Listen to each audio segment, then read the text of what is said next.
Bismillahirrahmanirrahim. Assalamualaikum warahmatullahi wabarakatuh. Alhamdulillahirabbil alamin. Wassalatu wassalamu ala asrofil anbiya'i wal mursalin wa ala alihi washabihi ajmain. Amma ba'du. Kemudian untuk informasi selanjutnya yaitu insyaallah yang akan bertugas untuk menjadi imam dan khatib Jumat pada kesempatan Jumat siang hari ini, insyaallah Al-Mukarram Al-Ustaz Dr. Tiazen Al-Hakim MSI. Kemudian yang akan bertugas untuk menjadi muazin pada kesempatan Jumat siang hari ini, insyaallah Al-Mukarram Al-Ustaz Dodo Abdullah. Assalamualaikum warahmatullahi wabarakatuh. Waalaikumsalam. Allahu Akbar, Allahu Akbar, Allahu Akbar, Allahu Akbar. Asyhadu an la ilaha illallah.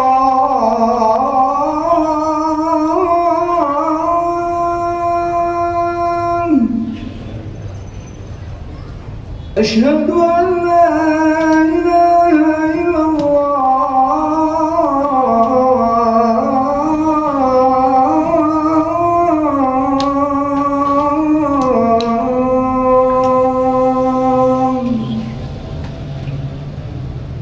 Asyhadu anna Muhammadar Rasulullah.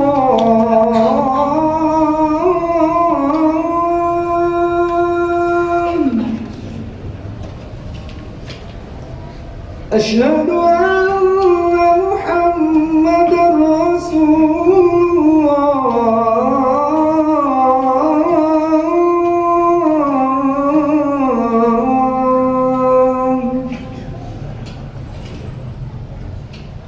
حي على الصلاة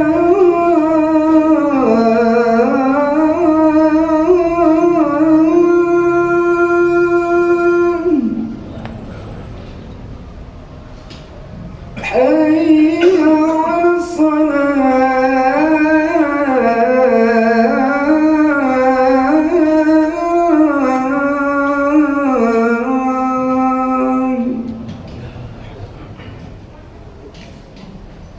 حي على الفلاح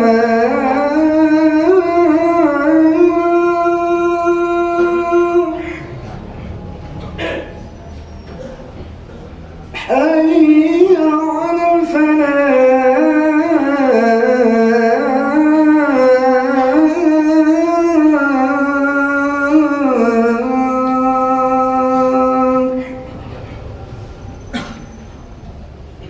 الله أكبر، الله أكبر. لا إله إلا الله. اللهم رب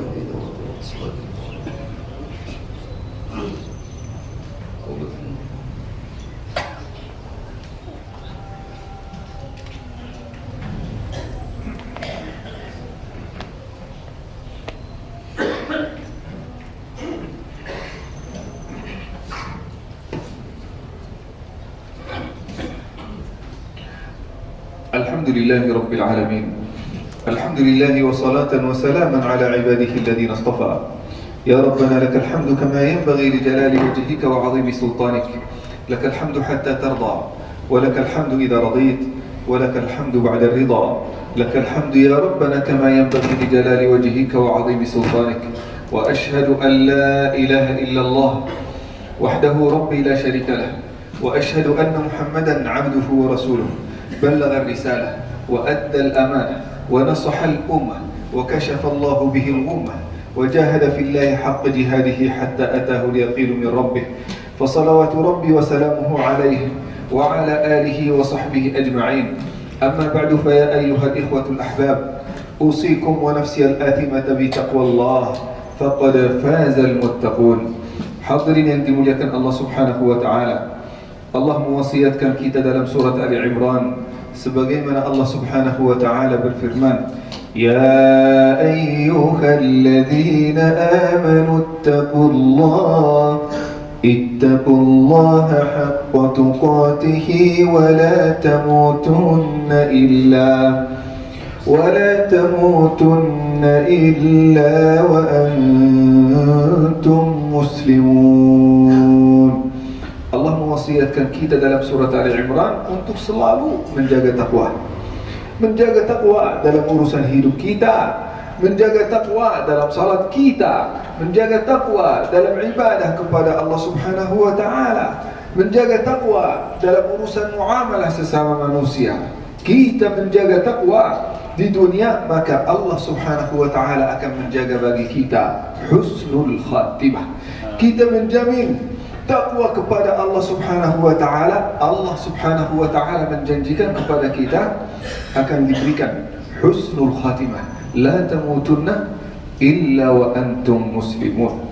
Hadirin yang dimuliakan Allah Subhanahu wa taala, di antara ibadah yang menegakkan takwa kepada Allah Subhanahu wa taala adalah salat. Suatu hari seseorang datang kepada Rasulullah sallallahu alaihi wasallam, "Ya Rasulullah, dullani ala ra'si kulli syai." Ada seseorang bertanya kepada Rasulullah sallallahu alaihi wasallam, "Ya Rasul, inti daripada kehidupan ini apa? Inti daripada kegiatan kita, dari kerja kita, dari ibadah kita, buat apa?" Kata Rasulullah sallallahu alaihi wasallam, inti daripada segala-galanya di dalam dunia ini adalah Islam. Islam. Oleh karena itu kita sebagai umat Islam, kita harus mengukur kegiatan kita, persahabatan kita, kerja kita, lingkungan kita, kita mengukurnya dari segi Islam. Kalau persahabatan itu akan menambah keislaman kita dan keimanan kita, maka kita lanjut. Kalau kerja kita akan mendukung keimanan kita, kita lanjut. Kalau persahabatan itu akan merusak keimanan kita kepada Allah Subhanahu wa taala, maka perlu kita evaluasi lagi. Kalau kerja itu menjauhkan diri kita dari Allah Subhanahu wa taala, maka kita harus berhenti dan bertaubat kepada Allah Subhanahu wa taala. Karena inti daripada kehidupan kita adalah Islam, untuk menguatkan keimanan kita dan Islam kita. Dan Rasulullah sallallahu alaihi wasallam menyampaikan caranya bagaimana kita menguatkan dan menegakkan iman dan Islam kita. Kata Rasulullah sallallahu alaihi wasallam, "Wa imaduhus shalah." Imad, tiang untuk Islam ini supaya tetap tegak, supaya tetap kokoh, supaya tetap kuat. Kata Rasulullah sallallahu alaihi wasallam, tiang yang paling utama adalah salat. Kalau salat ini sempurna, maka insya Allah Islam kita akan menjadi sempurna. Kalau Islam ini, kalau salat diterima oleh Allah Subhanahu wa taala, maka insya Allah Islam kita diterima oleh Allah Subhanahu wa taala. Dalam hadis yang sahih, Rasulullah sallallahu alaihi wasallam menyampaikan kepada sahabat, "Awwalu ma yuhasabu bihi al-mar'u yawm al-qiyamati as-salah." Pertanyaan pertama yang akan tertuju kepada kita dari Allah Subhanahu wa taala hari kiamat. Hari kiamat saat kita dibangkitkan di sisi Allah Subhanahu wa taala, kita semua akan dihisab. Supaya kita evaluasi, supaya Allah Subhanahu wa taala mengetahui tingkat keimanan kita. Apakah kita masuk surga atau disiksa di dalam api neraka. Mudah-mudahan kita sama-sama diselamatkan dari api neraka. Amin Allahumma amin. Setiap orang di antara kita saat dibangkitkan, pertanyaan pertama, bagaimana salatnya? Kata Rasulullah sallallahu alaihi wasallam, "Fa in saluha, saluha sa'iru amalihi." Kalau salatnya baik, maka insyaallah amal yang lain ikut menjadi baik. Kalau salat diterima oleh Allah Subhanahu wa taala, maka insyaallah setiap amal saleh yang kita lakukan selain salat, insyaallah akan diterima oleh Allah Subhanahu wa taala. Luar biasa. Oleh karena itu hadirin yang dimuliakan Allah Subhanahu wa taala, inti daripada kehidupan kita ini adalah Islam. Dan supaya kita menguatkan agama kita, maka kita harus menguatkan dan menyempurnakan salat kita. Alhamdulillah, setiap orang di antara kita bisa berdiri sebagaimana kita diajarkan oleh Rasulullah sallallahu alaihi wasallam. Bisa membaca, bisa rukuk, bisa sujud, bisa tasyahud, tetapi banyak di antara kita meninggalkan inti daripada salat. Inti daripada salat adalah khusyuk dan tadabbur di dalam salat. Karena itu yang akan menentukan berapa pahala kita di dalam salat. Rasulullah sallallahu alaihi wasallam pernah menyampaikan dalam hadis yang sahih, "In laisa li ahadikum min salatihi min thawabin illa ma wa'a minha." Jadi seseorang di antara kita tidak akan dapat pahala salatnya kecuali sesuai dengan tingkat khusyuk dan tadabbur di dalam salat. Tingkat khusyuk kita 10%, maka pahala kita 10% di dalam salat. Tingkat khusyuk kita 50%, maka pahala kita 50% di dalam salat. Khusyuk kita sempurna, maka insya-Allah pahala sempurna akan diberikan kepada kita, pahala salat. Oleh karena itu hadirin yang dimuliakan Allah Subhanahu wa taala, Iblis alaihi la'natullah menugaskan seorang syaitan yang paling jago, namanya Khanzab, supaya merusak salat kita. Dan kenapa Iblis sampai-sampai menugaskan seseorang yang paling kuat di antara syaitan dan jin untuk merusak salat kita? Karena kalau salat kita rusak, maka semua amal saleh itu ikut rusak. Kalau salat itu rusak, maka agama kita rusak. Bagaimana Khanzab ini dan syaitan ini berusaha merusak salat kita? Begitu kita mau masuk salat, Allahu Akbar, masuk salat, masuk segala macam pikiran. Pikiran anak, pikiran masa depan, pikiran masa lalu, pikiran rezeki, pikiran gaji. Itu semuanya dimasukkan oleh syaitan dan jin supaya merusak salat kita dan merusak khusyuk kita di dalam salat. Sehingga hadirin yang dimuliakan Allah Subhanahu wa taala, orang beriman yang terbukti keimanannya dan kesempurnaan Islamnya di sisi Allah Subhanahu wa taala akan berusaha, berjihad, berjuang melawan syaitan supaya fokus, supaya tadabbur, supaya menyempurnakan khusyuk di dalam salat. Oleh karena itu hadirin yang dimuliakan Allah Subhanahu wa taala, Rasulullah mewasiatkan kita, kalau kita di dalam salat, jangan hanya bibir dan lidah kita yang bergerak, tetapi hati kita, pikiran kita ikut menghayati dan mentadabburi apa yang kita bacakan di dalam salat. Maka hadirin yang dimuliakan Allah Subhanahu wa taala, setelah kita mempelajari fikih salat, bagaimana cara kita melakukan wudu, bagaimana cara kita menegakkan badan, bagaimana cara kita menyempurnakan ruku' dan sujud, maka ini waktunya untuk belajar bagaimana kita menyempurnakan khusyuk di dalam salat. Karena itu yang akan menentukan tingkat pahala kita di sisi Allah Subhanahu wa taala. Hadirin yang dimuliakan Allah Subhanahu wa taala, Rasulullah itu manusia biasa. Manusia biasa. Banyak ujiannya, banyak cobaannya, bahkan kesusahan-kesusahan yang dialami oleh Rasulullah sallallahu alaihi wasallam itu jauh di atas kita semua. Tetapi apa yang membuat Rasulullah sallallahu alaihi wasallam tetap kuat? Apa yang membuat Rasulullah sallallahu alaihi wasallam tetap berjuang? Yang menguatkan Rasulullah sallallahu alaihi wasallam adalah salat. Setiap kali beliau merasa susah hati, setiap kali beliau merasa gelisah, setiap kali Rasulullah sallallahu alaihi wasallam merasa lelah karena urusan dakwah, beliau berkata, "Arihna biha ya Bilal." Hiburkanlah ya Bilal hati kami dengan salat.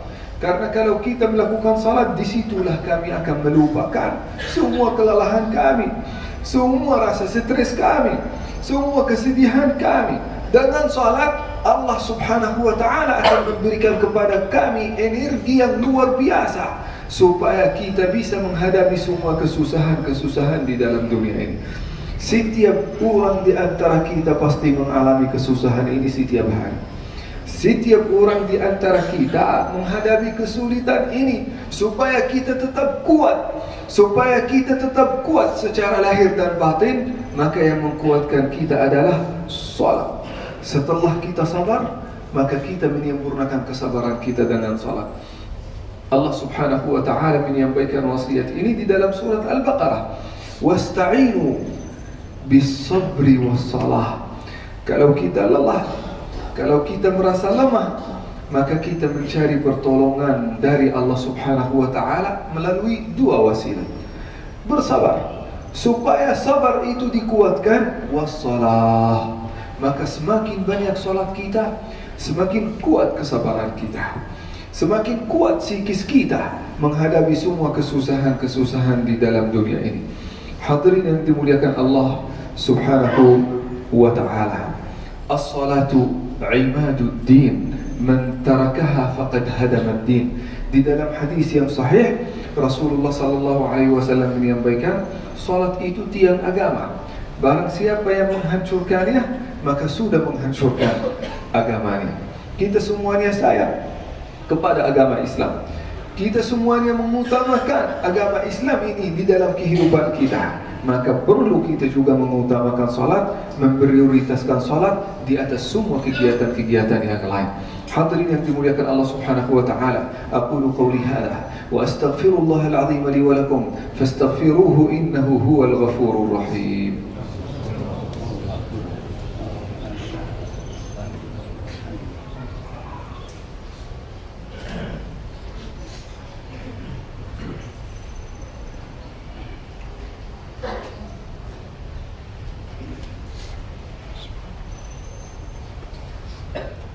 الحمد لله على إحسانه والشكر له على توفيقه وامتنانه وأشهد أن لا إله إلا الله تعظيما لشأنه وأشهد أن محمدا عبده ورسوله الداعي إلى رضوانه صلى الله عليه وعلى آله وصحبه وإخوانه.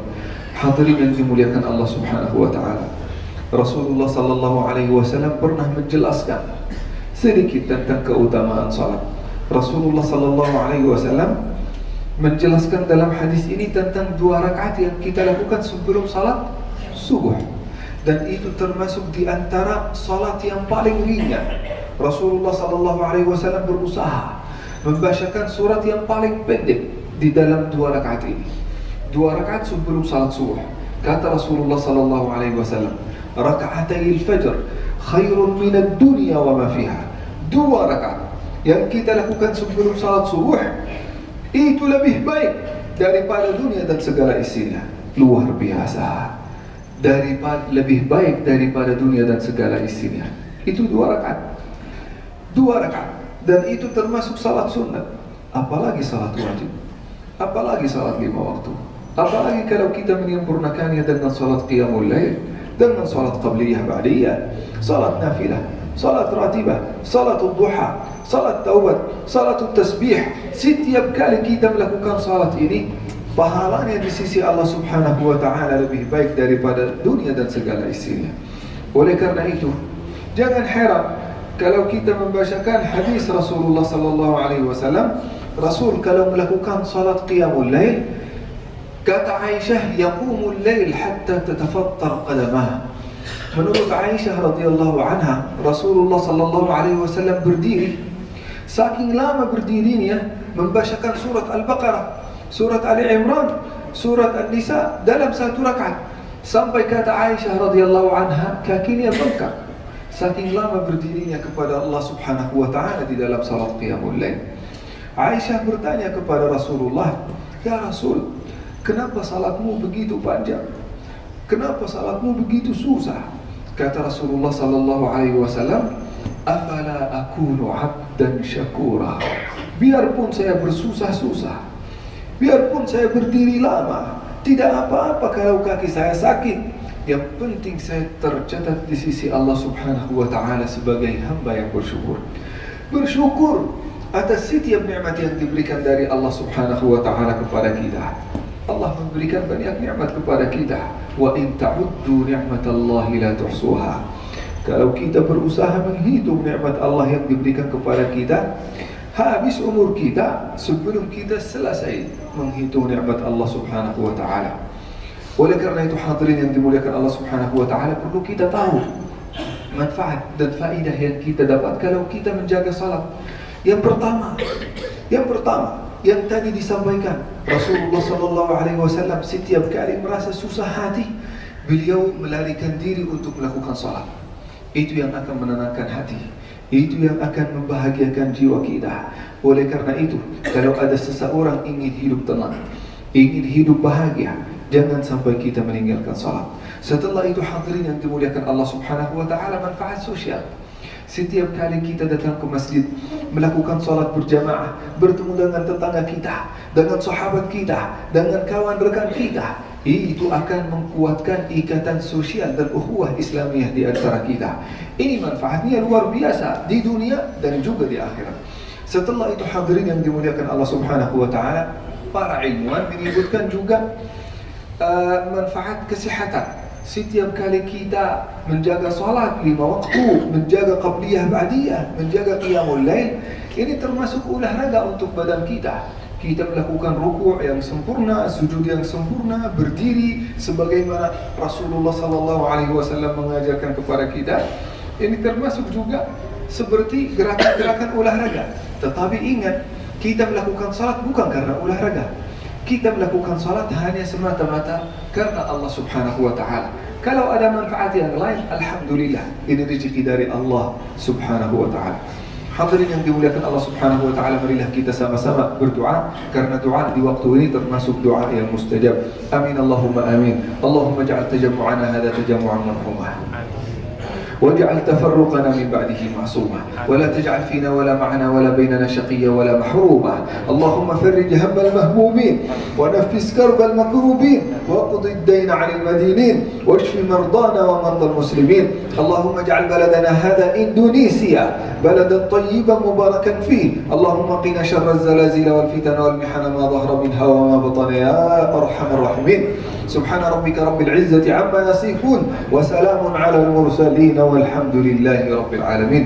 عباد الله، إن الله وملائكته يصلون على النبي يا أيها الذين آمنوا صلوا عليه وسلموا تسليما. إن الله يأمر بالعدل والإحسان وإيتاء ذي القربى وينهى عن الفحشاء والمنكر والبغي يعظكم لعلكم تذكرون. فاذكروا الله العظيم يذكركم واشكروه على نعمه يزدكم ولذكر الله أكبر والله يعلم ما تصنعون. وأقم الصلاة.